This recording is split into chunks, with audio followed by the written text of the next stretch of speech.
there's a battle in the heartland. It's a rematch between incumbent Republican Rodney Davis. This is going to be the highest turnout election, I believe, in our nation's history. And Democratic challenger Betsy Dirksen-Londrigan. And people across central Illinois are scared. Each one fighting for your vote in Illinois' 13th congressional district. They differ on health care, taxes, and job creation. In 2018, Davis won by 2,058 votes. It's expected to be the most contested race Illinoisans will see this November. Both the National Republican Congressional Committee and the Democratic Congressional Campaign Committee have targeted this race as one to watch. It's now up to you on who wins and takes control of this district for the next 2 years. Illinois Public Media, WCIA3 News, and the League of Women Voters present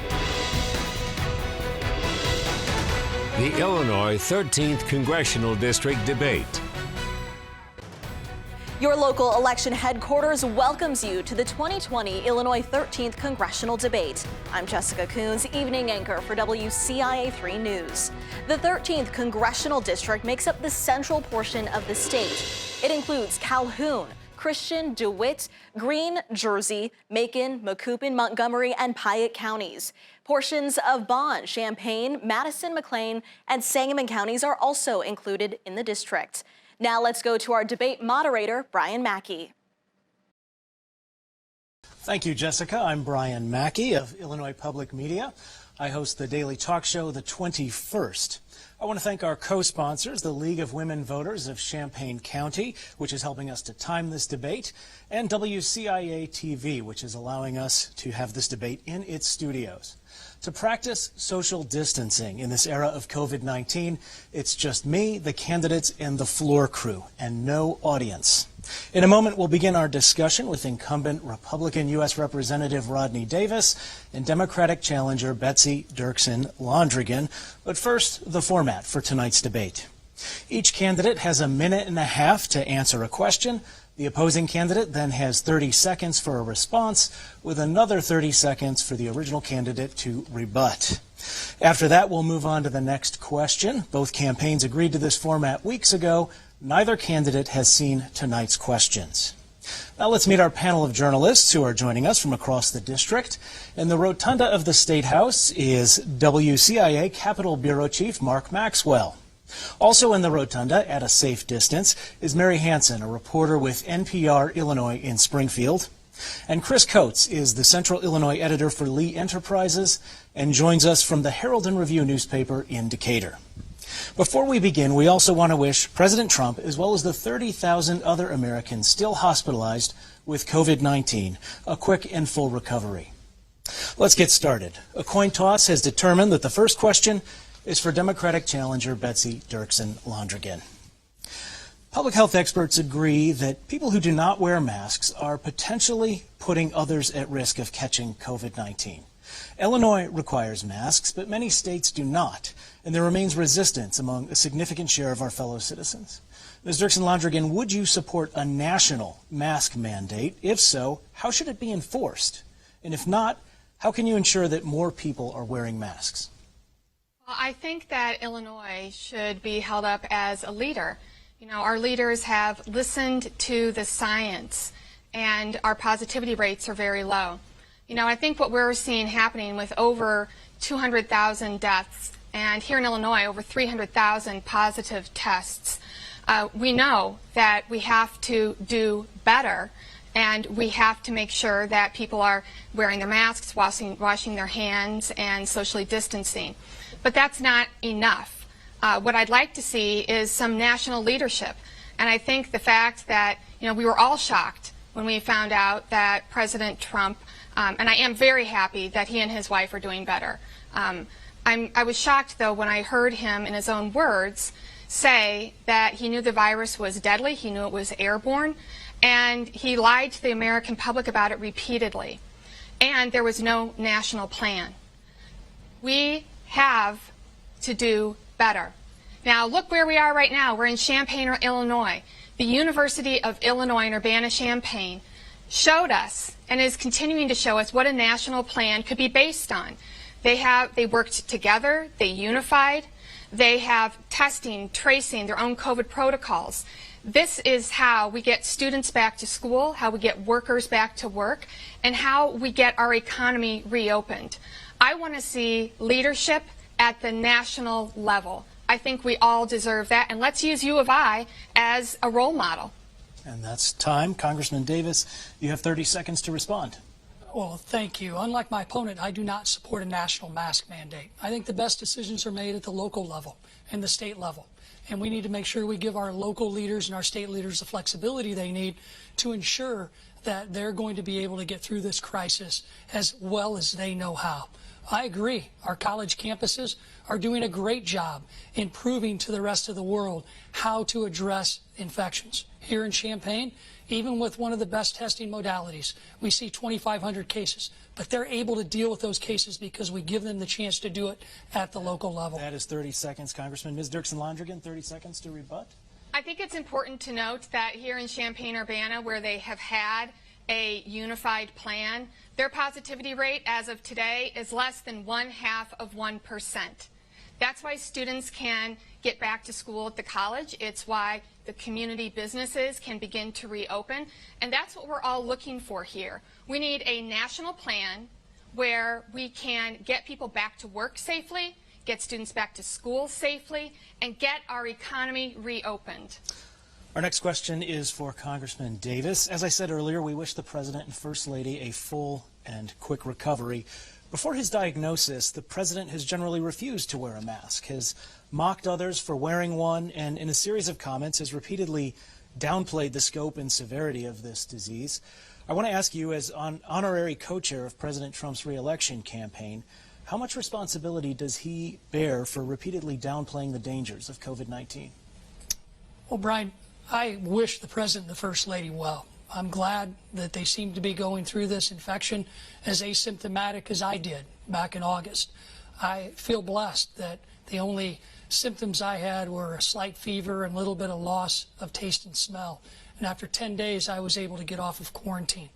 At the same time, I encouraged people to follow the CDC guidelines. I did follow the CDC guidelines when my doctors think I would have picked up the infection a couple of days before my initial diagnosis. But even then, we still saw the infection infected me. And even with the best testing modality system in the world at the White House, it can still get through. We're all learning about a disease that no one on earth knew existed even a year ago. We're doing great in working in a bipartisan way at the beginning of this pandemic to address many of the issues of investing in therapeutics that the President has been taking, investing in vaccine development. Those are the things that I promised I would do at the beginning of this pandemic. Now, there's a lot of blame to go around from Republicans and Democrats, but the bottom line is not one time in my 7.5 years as your congressman has anybody come to me and said, we need to address a national stockpile issue. We need to work on pandemic response. That's got to change in the future. And that's why I've introduced a bill to create a coronavirus commission to Monday morning quarterback this thing to death after it's over. Ms. Dirksen-Londrigan, 30 seconds. Well, with no national plan in place, states were pitted against one another, frantically trying to figure out where they could get protective gear for their essential workers, where they could get testing, how they could build it. We have to do better, and we can do better, and we should have done better. You know, and I am happy that the congressman and his family are doing well and made it through COVID. He had access to rapid testing. President Trump had access to rapid testing. They both have access to excellent health care. And that's why I'm in this race, because I want everyone to have access to health care. That is time. Congressman Davis, another 30 seconds. Do you think the President is responsible? You know, my constituents have access to rapid testing at the Walgreens facility in Springfield, Illinois that I used and my wife used and many use on a daily basis. I'm proud of that public-private partnership. The President has access to testing. But unfortunately on Capitol Hill, the workers that keep the place clean, the workers that protect that house, they don't have access to the same testing. And Nancy Pelosi, her supporter, is the one holding that back while I've been leading the charge to make sure that our frontline workers on Capitol Hill are protected. Thank you, Congressman. Our next question comes from Mary Hansen in Springfield. Mary. This question is for Ms. Dirksen-Londrigan. In Illinois, 50,000 more households applied for a statewide rental assistance program than it could serve. Housing advocates say more federal money needs to be made available for rent and housing assistance during the COVID-19 crisis. Do you believe that Congress should step in and make this money available? Absolutely believe that Congress needs to step in and make more funding available. I hear from people all over central Illinois, and they and their families are stressed beyond belief because they're trying to figure out how they're going to hold on to their home, how they're going to pay their electrical bills, how they're going to get their groceries.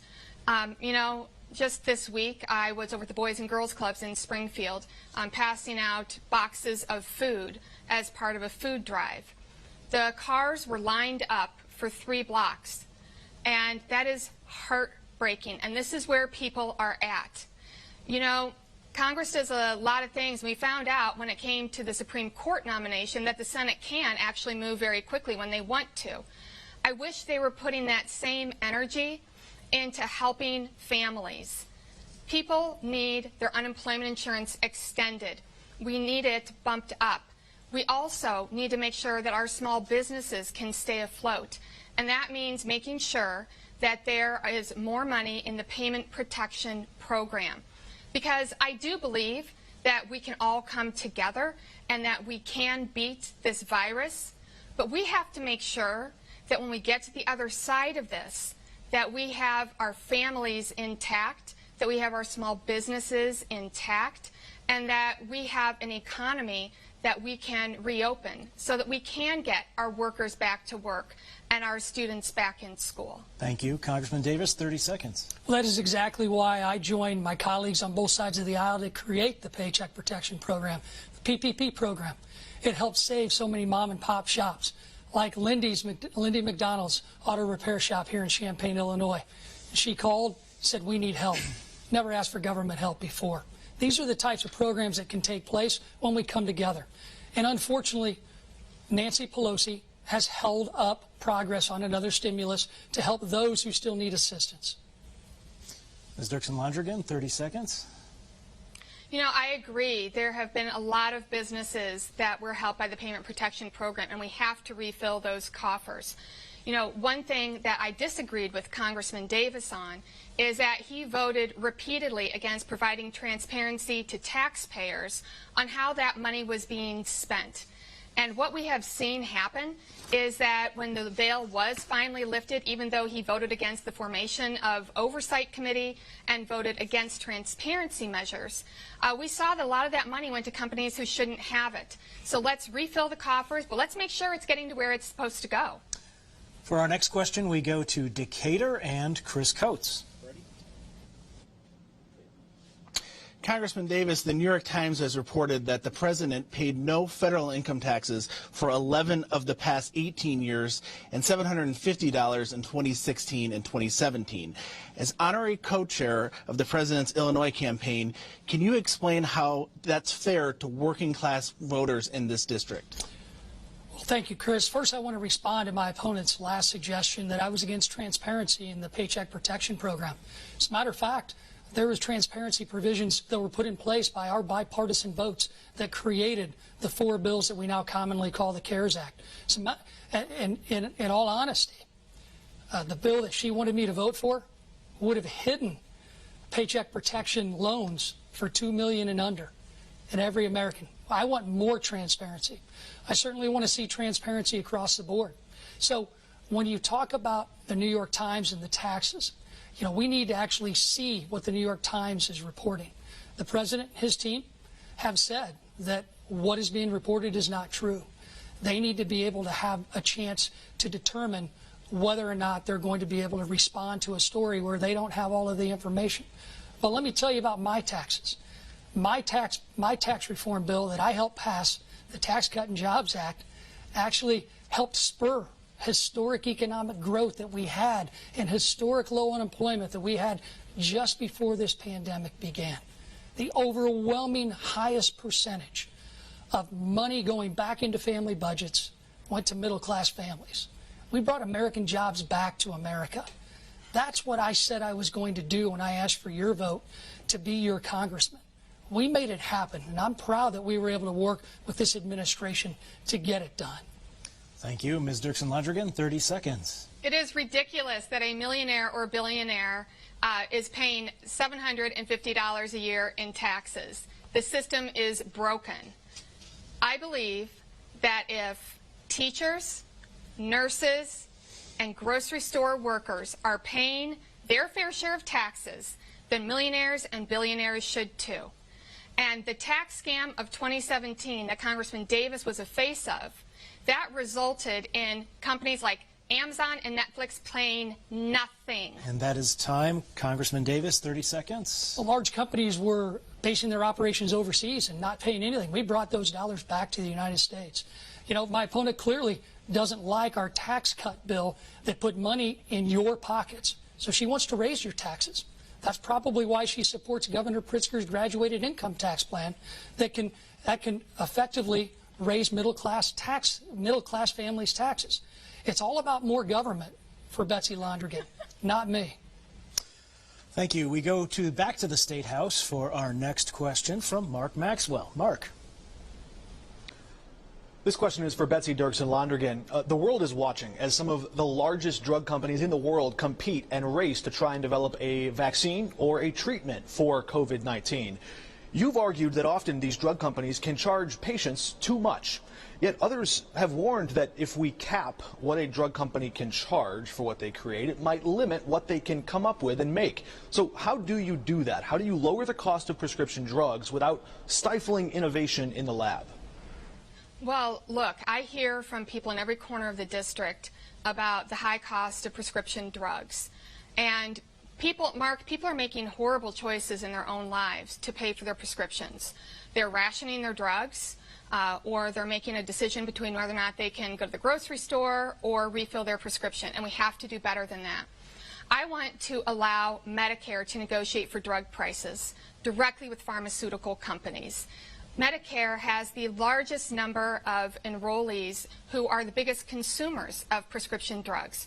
That's purchasing power. Let's unleash that, and let's bring the cost of prescription drugs down for everyone.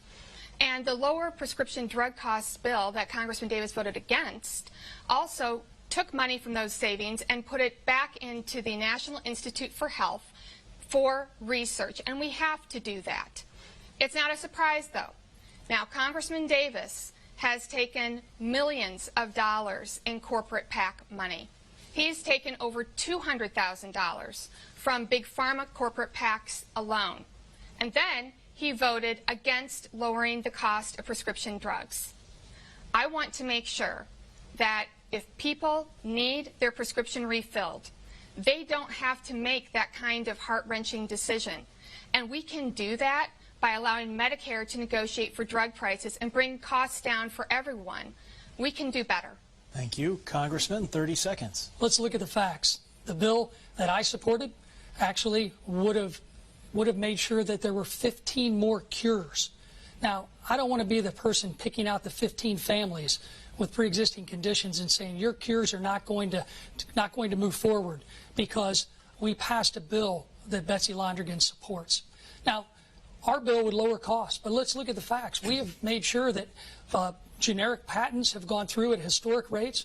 Medicare Part D premiums have gone down the past 2 years in a row. Thank you, Congressman. We're doing our job. 30 seconds. Betsy Dirksen-Londrigan, another 30 seconds. Congressman Davis, after taking over $200,000 from big pharma corporate PACs, voted against lowering the cost of prescription drugs. Those are the facts. That is not a congressman who is going to help our senior citizens afford their drugs. You met Hannah. Hannah just recently appeared in one of our ads because she was so upset about the cost of her epilepsy medicine. This is a real-life issue that needs real-life solutions. Thank you. Mary Hansen has our next question from Springfield. This question is for Congressman Davis. The first coronavirus aid package suspended federal student loan payments. The president recently extended that through the end of the year. It also included a tax benefit that you've proposed for employers to pay up to $5,200 tax-free towards an employee's student debt. What more should Congress do to alleviate the burden of student loans? Well, first off, I'd like to address the attack that was made by my opponent on me just a second ago. She says she doesn't take corporate PAC money, but takes corporate PAC money in advertisements from many of the folks who are raising money from big pharma and insurance companies. And her mortgage is literally paid for by corporate lobbying with big pharma clients. Let's be honest. These are the things that matter to the American people. You don't need to lie about my record, and let's make sure we keep the facts straight. One of the proudest moments I've had was seeing my student loan repayment program pass as part of the CARES Act. This is a way that a public-private partnership can exist to help address a student debt crisis in this country. Many of the CEO of Chegg and other companies that are working with college students every day have made this their top priority.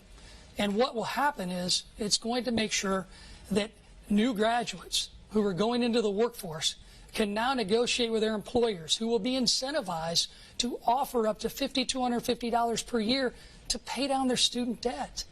This is a common sense approach that I told you I was going to pass when I first asked for your vote. This is why I'm one of the most bipartisan members of Congress. I'm going to continue to be a bipartisan voice and address the issues that are most important to the constituents of the 13th District, just like this issue is for our college students. Ms. Dirksen-Londrigan, 30 seconds to respond. Sure. Congressman Davis, Trump's co-chair for his 2020 re-election campaign, votes 91% of the time with President Trump. So let's keep the facts clear on your supposed bipartisanship. Look, when it comes to college affordability and paying off student loans, we have over 100,000 college students here in central Illinois. So we need to make sure that we are allowing them to refinance and that we are providing alternatives. And that's time. Congressman, 30 seconds. Refinancing doesn't help pay down the debt. Actual solutions like my bill that is now law will help students get into the workforce and begin to be able to save for their future and achieve the American dream. These are the common sense solutions that come from somebody who's ranked by nonpartisan ranking institutions like the Lugar Center as the 13th most bipartisan member out of 435 members in the House. Don't listen to the talking points. Listen to the facts. Thank you. Our next question is from Chris Coates in Decatur. And it's a question about your support for a government-run insurance plan and the possible impact on rural hospitals. A study by a hospital and insurance trade group says up to 39 rural hospitals in Illinois could close as a result. And of course, we have a lot of those types of rural hospitals in our district. How do you weigh that kind of possible impact with your support for so-called Medicare X? Sure. Well, the whole reason I got into this race in the first place is to protect the Affordable Care Act. And that remains my #1 priority. We have to make sure that every person can get to the doctor when they need to. And you know, this is a personal issue for me and my family. When my son was 12, he was in the pediatric intensive care unit of our children's hospital in Springfield. He had surgery, was put into a medically induced coma, had a ventilator that was breathing for him, and was read last rites not once but twice. And I know every day of my life that if we had not had access to good medical care, I would be a mom of 2 and not 3. And if we hadn't had good insurance, it would have bankrupted our family. So making sure that every person has access to quality, affordable care is my #1 concern. We have to drive down the costs.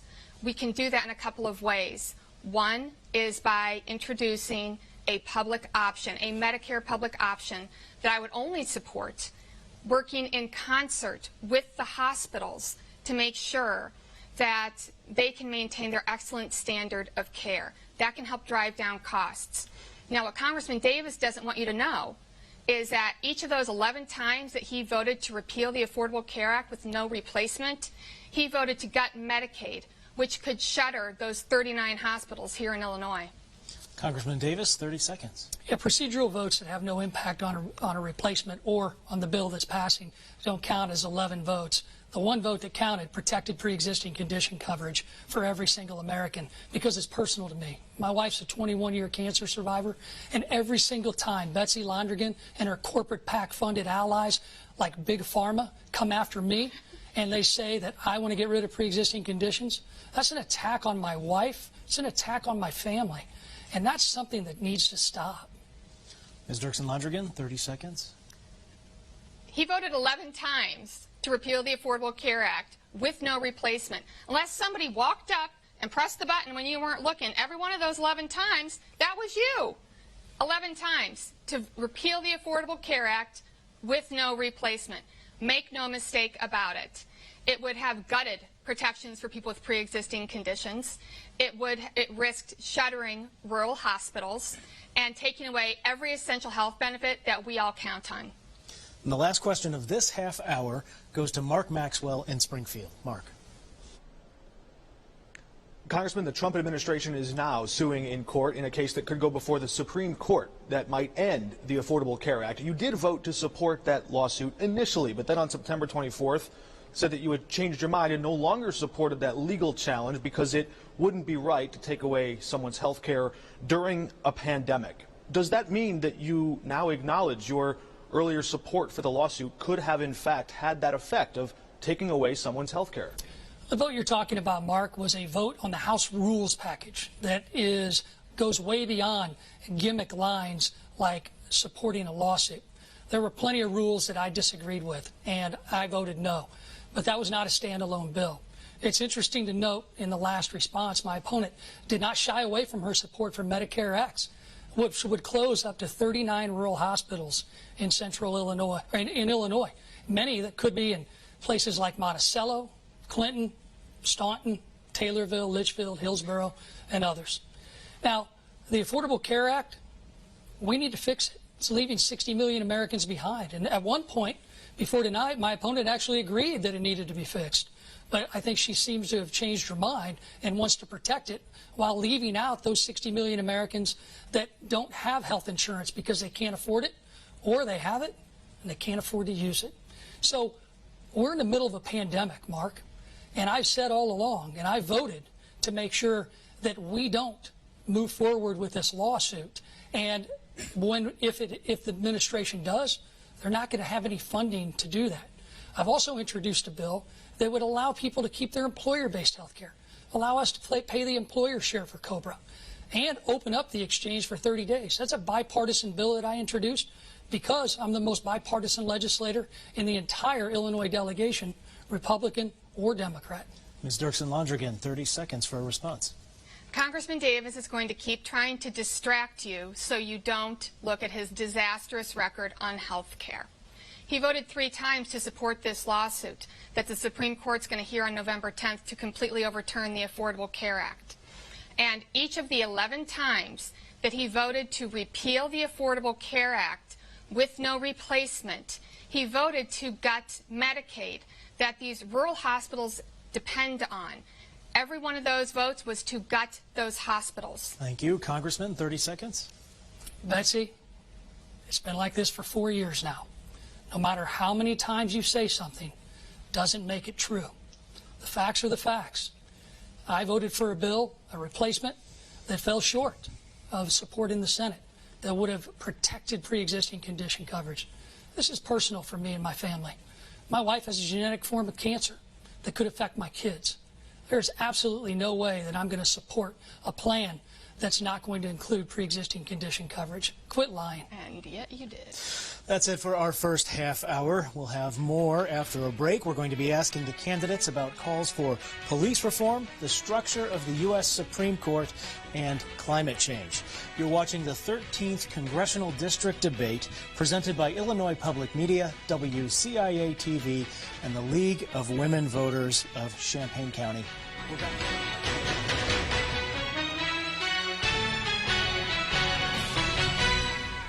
Your local election headquarters welcomes you back to the 2020 Illinois 13th Congressional Debate. Good evening again. I'm Jessica Coons. We want to remind you to follow along at home using the hashtag ILVotes2020 on social media. Let's get right back to the questions with moderator Brian Mackey. Thank you, Jessica. I'm Brian Mackey, the host of the 21st talk show at Illinois Public Media. I'm joined here in the WCIA studios by Democratic challenger Betsy Dirksen-Londrigan and incumbent Republican Congressman Rodney Davis. We are practicing social distancing during this debate. Only the candidates, floor crew, and I are in the studio. Joining us from across the district, WCIA Capitol Bureau Chief Mark Maxwell is in the State House in Springfield tonight. Mary Hansen, a reporter with NPR Illinois in Springfield, also joins us from the Capitol Rotunda. And Chris Coates is the Central Illinois editor for Lee Enterprises and joins us from the Herald and Review newspaper in Decatur. Now we're going to get back to the questions. The first one is for Betsy Dirksen-Londrigan. If Judge Amy Coney Barrett is confirmed by the Senate for a seat on the Supreme Court, there would be a 6-3 conservative majority. Some on the left have called for appointing additional justices to the court, which would require an act of Congress. Would you vote for legislation that would expand the size of the U.S. Supreme Court? No, I don't believe in expanding the size of the Supreme Court. You know, I think what we have seen, as I mentioned earlier, is that when the Senate wants to move quickly on something, that they can. And what I wish that they would prioritize right now is making sure that our working families get the funds that they need to stay afloat, that our small businesses get the funds that they need to stay afloat, so that when we get to the other side of this pandemic, that we don't have an economy that we can't, we restart. But going back to the Supreme Court for a minute, we've got two really important dates coming up. November 10th. November 10th is when the Supreme Court is going to hear the case to overturn the Affordable Care Act completely. Our health care is going to be on the ballot on the second important date here, November 3rd. November 3rd is when we vote. And are we going to trust that we're going to have somebody who is going to protect pre-existing conditions? That isn't going to force women back into the dark ages where the simple act of being a woman is a pre-existing condition? Are we going to have somebody who is going to make sure that your family doesn't go bankrupt because of one medical emergency or a chronic illness? Well, we've had years of Rodney Davis voting to repeal the Affordable Care Act, and our votes are not safe with him. Congressman, 30 seconds to respond. Well, I agree with Betsy that we shouldn't have a vote to expand the court. But she's right. November 3rd is an important day for our health care. A vote for Betsy Londrigan is a vote to close some of our biggest economic engines in the rural parts of this district, our rural hospitals. Imagine having a family member that has a heart attack and needs to be stabilized before they can go to a larger facility. And those hospitals aren't going to be there if Betsy Londrigan gets elected. Ms. Dirksen-Londrigan, 30 seconds. 11 times Congressman Davis voted to gut your health care, to gut protections for people with pre-existing conditions, to take away every essential health benefit that the Affordable Care Act gives us. 11 times. He has bragged about it. He has celebrated it. Congressman Davis wants to tear down our health care system. I am in this race to protect your health care. Thank you. And Congressman, I know you're going to be tempted to want to respond to that, but this is such an important issue, and I do want to ask now about climate change. About a year ago, Moody's Investors Service issued a report projecting that the greatest rise in extreme temperatures among U.S. counties will occur in large parts of the Midwest, particularly Missouri and western Illinois. And their map includes most of the 13th Congressional District. And they say that extreme heat threatens to curb agricultural production here. What specific actions have you taken to address this threat to your constituents?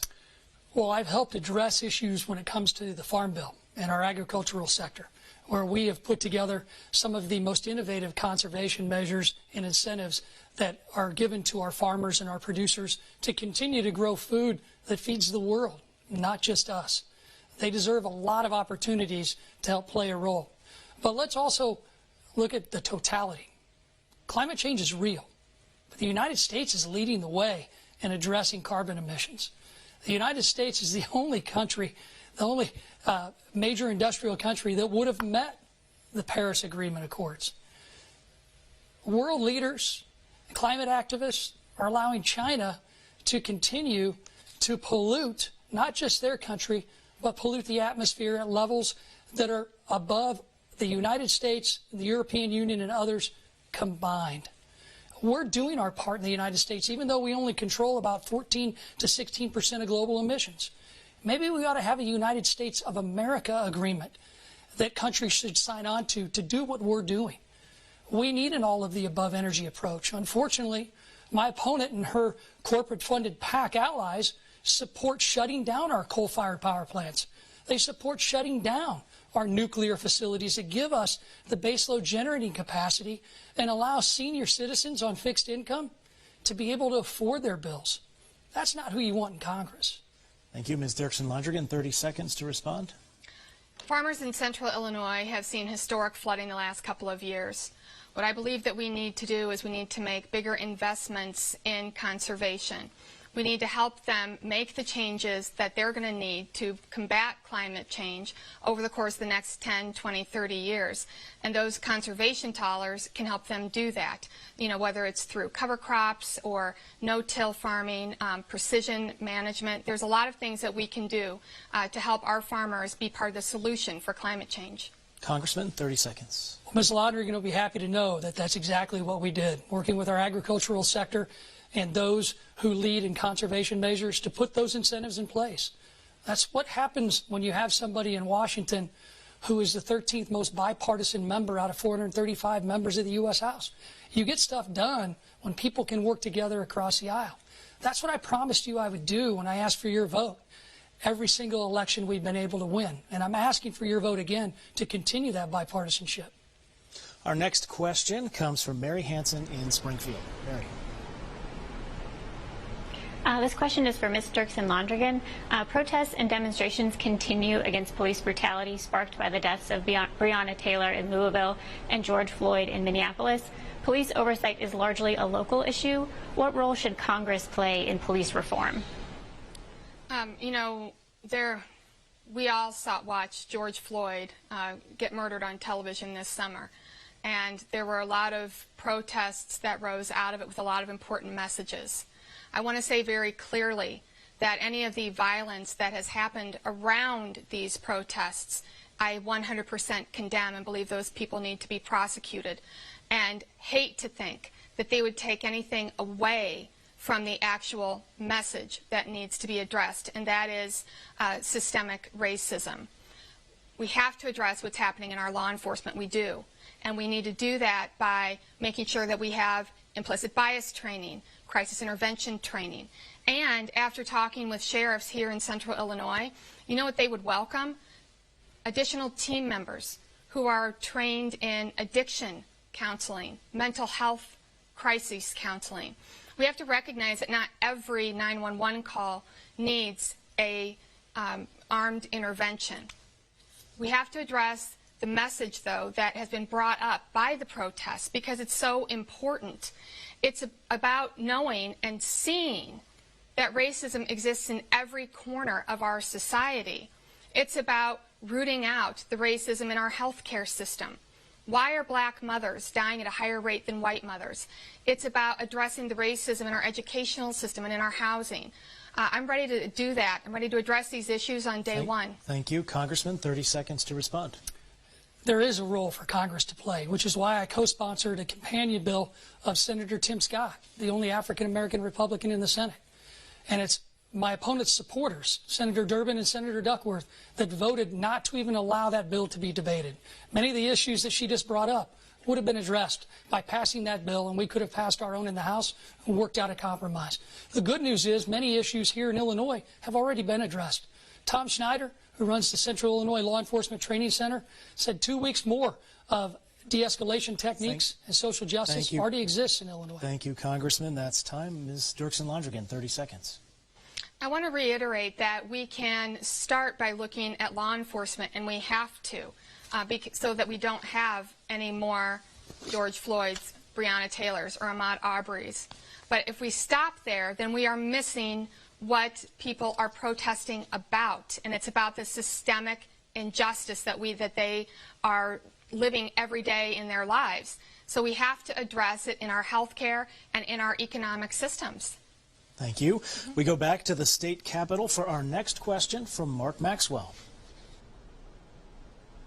Congressman Davis, President Trump promised to appoint judges to the Supreme Court who will rule to overturn Roe v. Wade. You've predicted that the Senate will, in fact, confirm Judge Amy Coney Barrett to the nation's high court. When asked if that could mean the end of Roe v. Wade, President Trump told Fox News, quote, "It's certainly possible, and maybe they do it in a different way. Maybe they'd give it back to the states. You just don't know what's going to happen." So, Congressman, if there's a vote to codify Roe v. Wade and make it the law of the land, protecting abortion rights, how would you vote? I'm pro-life, Mark. You know that. And I'm proudly able to stand here and say, outside the cases of rape, incest, or death of the mother, I want to protect the unborn. Now, the Supreme Court is not an issue that we face in the House. We don't get to confirm those judges. I certainly hope that we can come together as a country and ensure that we have a full Supreme Court once this justice is nominated and confirmed by the U.S. Senate, not by the House. We need to come together as our country. We need to not just talk about issues that divide us. That's one of the reasons why I think you've seen a political litmus test when it comes to coronavirus and our coronavirus responses. We live in the greatest country in the history of the world, Mark. We have opportunities here that people in other countries only dream about. Instead, we fight and bicker over political litmus tests instead of actually recognizing what we do well. The United States of America is going to get through this coronavirus when we stop playing politics and start realizing that we've invested in therapeutics, we've invested in vaccine development, we've invested historic amounts in medical research funding together. But that doesn't get a lot of TV attention. Unfortunately, what does is where we all disagree. If you look back, I think history is going to judge Republicans and Democrats in Congress very favorably at the beginning of this pandemic because we stood together and we got things done. Thank you. Ms. Dirksen-Londrigan, 30 seconds. I trust women. I trust women to make their own decisions about their own bodies without the government interfering in those very personal medical decisions, period. When you're in Congress, what you can do is you can do what Congressman Davis has done, which is vote to defund Planned Parenthood and vote to overturn the Affordable Care Act and put women back into the dark ages, and we won't go. That is time. Congressman Davis, 30 seconds for a rebuttal. I don't believe government should be in charge of our health care, unlike my opponent. Her plan would put government in charge, and it would allow rural hospitals throughout this district to close. That's not helping women or anyone else get the health care they deserve. I want to make sure that our health care decisions are done via patient, via physician, via doctors and medical professionals. That's how I've voted. That's how I'll continue to vote, because that is how we have the greatest health care system in the world that saved my wife and many others. Our next question is from Chris Coates in Decatur. And thank you, Brian. The question is about campaign donations. What kind of campaign donations have you received from groups affiliated with Speaker Madigan, and do you plan to return that financial assistance? Happy to answer that in just a second. I want to go back and respond to something that Congressman Davis said, that he doesn't believe that the government should have a role in people's health care. That should be qualified with, unless you have a uterus, because then he seems fine with the government telling women what to do with their bodies. All right, moving on. Look, what's going on right now with, with the Speaker, with the investigations, what I have said all along is that, nobody is above the law, that these investigations have to be thorough. Anyone proved to be involved in this bribery scheme has got to step aside immediately. And while this bribery scheme is unfolding and they're getting to the bottom of it, there is actually an admittedly guilty party in this bribery scheme, and that is ComEd Exelon. Now, it is worth noting here that ComEd Exelon has donated directly to my opponent. Over $64,000 came from the CEO, executives, and the corporate PAC from ComEd Exelon. Now, they donated this money to my opponent while they were bribing politicians to keep their rates higher. So when we're talking about what's happening here in Illinois and the dirty politics, Congressman Davis is right in the middle of it. Congressman Davis, 30 seconds. I didn't think you could be more dishonest, but here we go. This is an opportunity for you to denounce Speaker Madigan and the corruption at ComEd. ComEd is not Exelon. I will not sacrifice the hundreds of employees that work at the Exelon nuclear facility because of your misinformation. I have never taken any donations from ComEd executives. Exelon is not under a plea agreement. It's your supporters and the $82,000 or the thousands of dollars, tens of thousands of dollars that you took directly from ComEd lobbyists who have been implicated. You need to stand up for Speaker Madigan, and you won't. Thank you, Congressman. Ms. Dirksen-Londrigan, 30 seconds. If you look at the advertisements when you're watching a White Sox game, you know what it says? It says ComEd, parent, it says a company of Exelon. Exelon owns ComEd, Congressman, but you know that. You accepted money both from Exelon's PAC and from the ComEd Exelon CEO and executives. I know it's a drop in the bucket compared to the over $3 million that you have taken from corporate PACs, but it is significant. Okay. And we also asked you to send us your questions at IllinoisNewsroom.org. They are on video. The first one is directed to Congressman Rodney Davis. Hello, my name is Nicholas Lesky, and I live in Urbana. Given the large amount of people who have left Illinois in recent years, what investments can be made in our infrastructure to help create jobs and grow our economy, to help encourage people to stay and also attract outsiders to live and work in Illinois? Congressman, 90 seconds. Well, thank you, Nick. First, I want to address what my opponent just said. She basically is accusing Exelon, who's not been accused of any wrongdoing, as a parent company of a corrupt organization that's helped fund and run her campaigns, along with a plea agreement that's costing ComEd $200 million. And it's a deferred prosecution agreement. They better cooperate. There are guilty pleas. There are people that have been implicated that have given directly to her campaign. Speaker Madigan is a target of this investigation. And my opponent continues to raise hundreds of thousands of dollars with Speaker Madigan to fund her campaign. She won't tell him to resign because all you got to do is go look at our financial disclosures on clerk.house.gov, and you can see her entire income to pay her mortgage and expenses comes from lobbying for corporate clients and lobbying Mike Madigan. But what we can do, Nick, is we can make sure we don't pass this graduated tax amendment that's going to allow people to leave Illinois in droves, especially those who can most afford it. Raising taxes on Illinoisans, like my opponent supports, by getting rid of the Tax Cut and Jobs Act to put more money in Illinois citizens' pockets and family budget, is going to be a reason why they leave. So we got to protect taxes, but we also have to make sure we incentivize staying here. Low-cost energy is a way to do that. And my opponent's plan would shut all those plants down. Well, the original question was what investments can be made in our infrastructure to help create jobs and grow our economy and help encourage people to stay. Ms. Dirksen-Londrigan, do you want to? Yes, I'm happy to answer that. It's so important. Look, I think that Illinois should be a role model because Illinois has passed the Future Energy Jobs Act. So we're building solar and wind farms. We're making investments in the jobs of the future. And that's what we need to be doing. And these are good union jobs. These are jobs that they can't ship overseas. These are jobs that people can raise their families on. And these are jobs that are going to be there 10, 20 years from now. That's what we should be doing. Thank you, Congressman. 30 seconds on infrastructure. The policies that my opponent supports have shut down coal plants in Coffeen and also Kincaid. Good union-paying jobs leaving those communities. That's not how we build infrastructure. We build infrastructure by having baseload generators that are like coal and nuclear facilities. You can't run the American economy on wind and solar alone, but they can help. But let's invest in our roads. That's what I've done over the past 7.5 years in Congress. I've helped invest in mass transit, road projects, bridge projects, infrastructure. That's why I went to D.C., and that's why I want to stay. Thank you. We have another taped question sent to IllinoisNewsroom.org. This one is directed to Betsy Dirksen-Londrigan.